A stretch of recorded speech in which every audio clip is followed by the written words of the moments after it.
Hey everyone and welcome back to the channel. So in 2025, we are surrounded by these massive, beautiful, incredibly powerful phones. But what if the perfect phone for you, or maybe for me, is something a little smaller? This is the iPhone 13 mini. And today we're going into how this phone, the last of its kind, really holds up in 2025. This isn't just going to be a spec sheet rundown. I want to talk about my actual hands-on experience using this as my secondary phone for the past few months. We'll cover everything, the design and why it's so special, that A15 Bionic chip and how it performs today, the camera system, and of course we have to talk about what you should consider for this iPhone in 2025, the battery life. We'll also touch on software, the lack of Apple Intelligence, and who I think should genuinely consider buying this phone right now.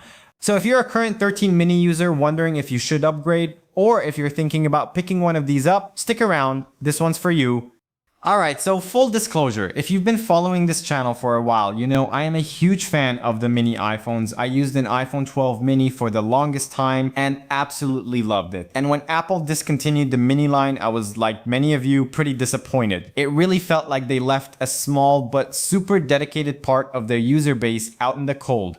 But then a few months ago, I got lucky. A friend of mine offered me an almost brand new product red iPhone 13 mini.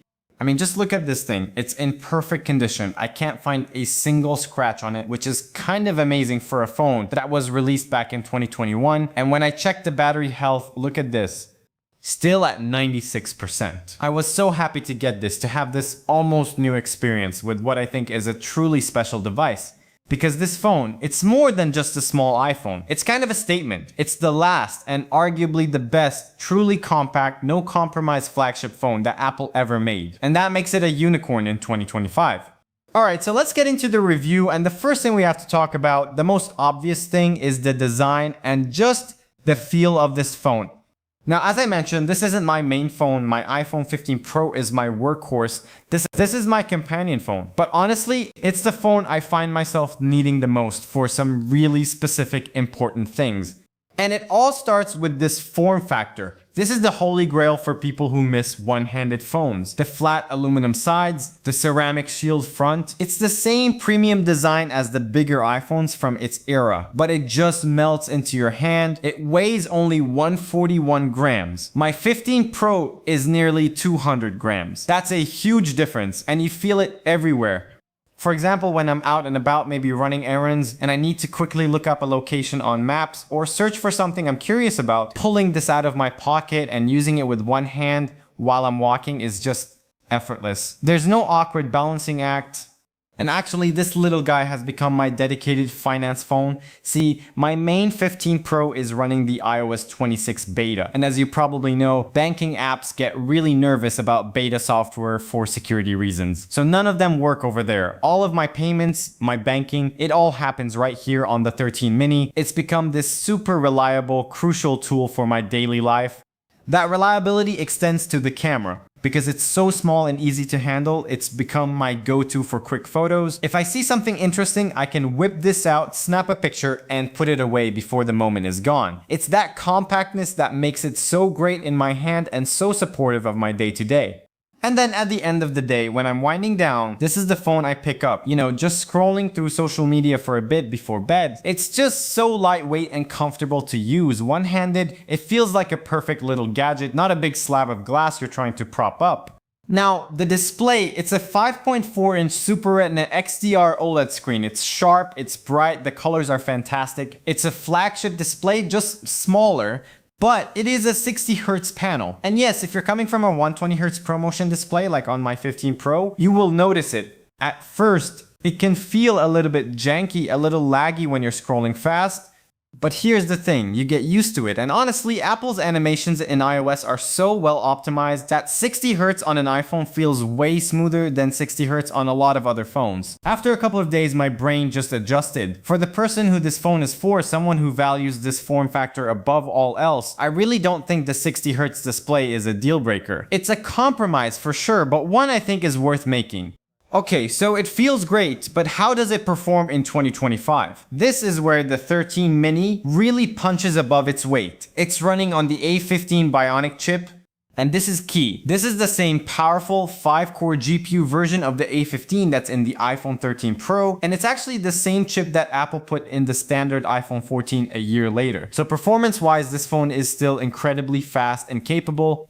For my use case, it's flawless. I mainly use this for banking apps because my 15 Pro is usually running a developer beta of iOS. And, for security reasons, banking apps often don't work on that. So all my payments, all my financial stuff, I do it here. It's also my go-to for quick web surfing and, as I said, social media. Everything is buttery smooth. It flies through the latest version of iOS without a single hiccup.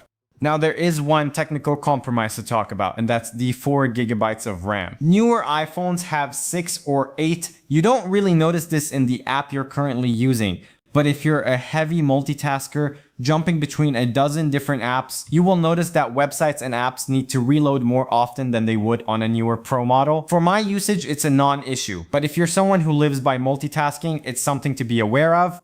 Alright, let's talk about the big one, the battery. This is probably the most controversial thing about the 13 mini, and the honest answer is, it's complicated. It really depends on you.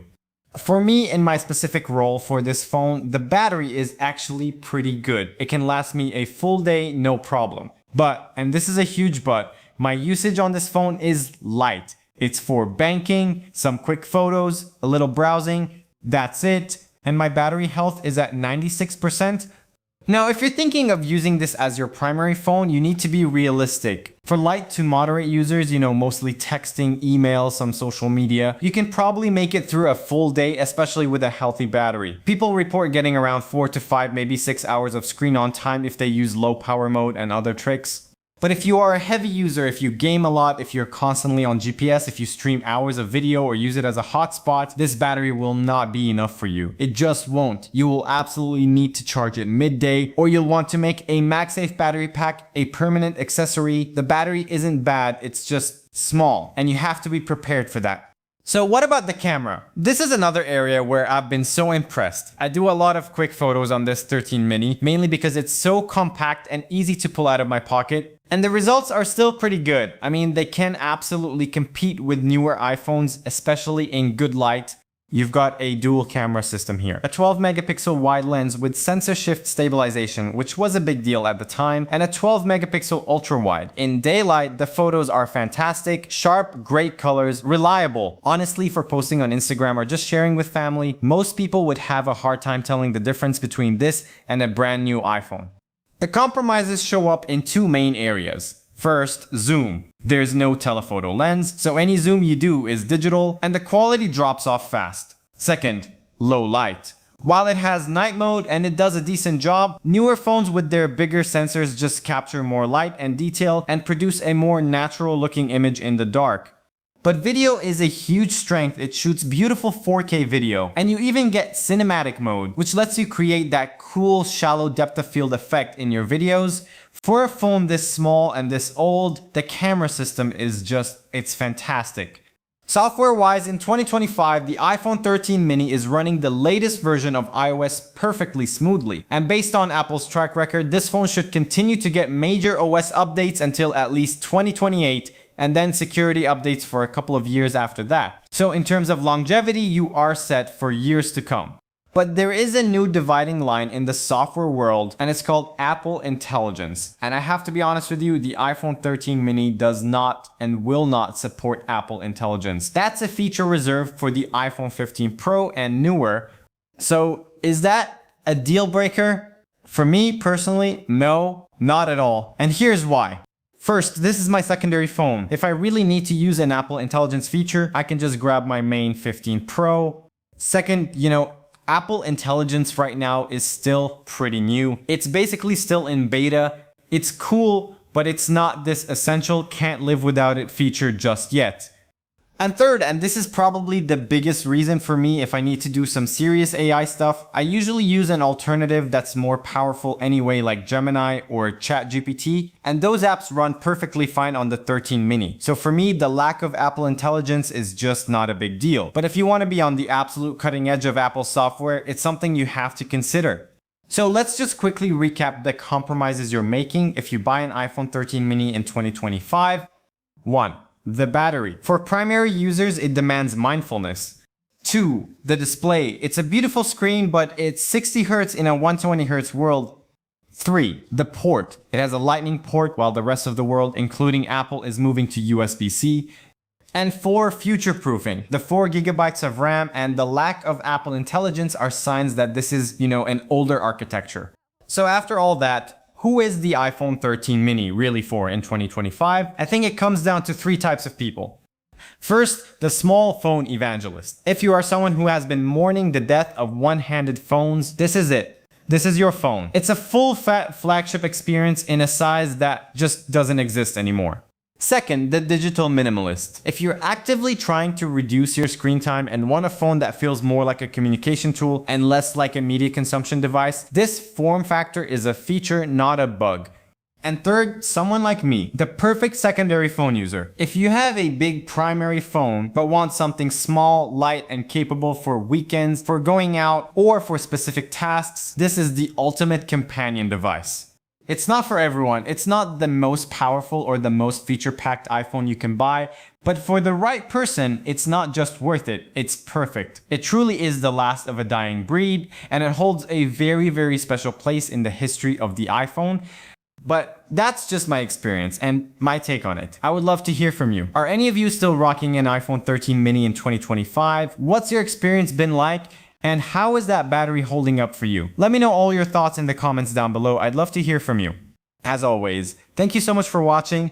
If you found this video helpful, please hit that like button and consider subscribing for more tech content. Take care, and I'll see you in the next one.